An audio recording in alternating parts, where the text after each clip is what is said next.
My mom waited until my dad's 60th birthday to stand up and speak, but instead of raising a glass, she revealed the secret he'd been hiding from all of us. Dad called it his legacy dinner.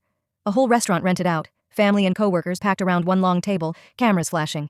He loved a spotlight, and that night was supposed to prove he'd built the perfect life: devoted husband, proud father, self-made man.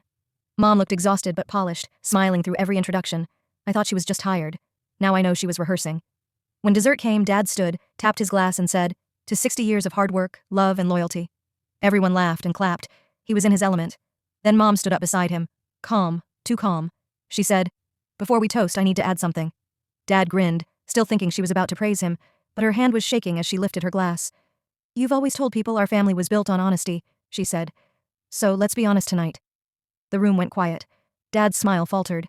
She reached into her purse and pulled out a thick envelope, the kind that already tells you it's bad news. "For months I've been finding receipts," she said.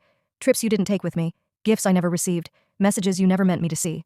You could feel the air change, every laugh gone, every eye locked on them. Dad whispered, "Not here." Mom said, "Here is exactly where." She emptied the envelope on the table. Printed emails, photos, proof of an affair. You could hear someone gasp at the other end of the room. My aunt covered her mouth. My brother whispered, "What is happening?" Dad reached for her arm, but she stepped back.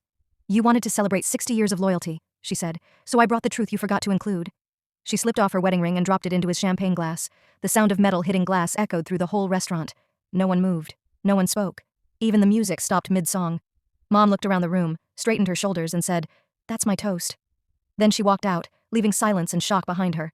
Dad just stood there, staring at the ring floating in his glass. You could see him calculating, denial, excuses, damage control, but nothing came out. Guests started leaving one by one. He finally looked at me and said quietly, "You believe her?" I said, "You built your whole life on loyalty, Dad. Maybe start proving it." That night didn't just end their marriage. It ended the illusion. And for the first time, everyone saw the truth he'd been hiding.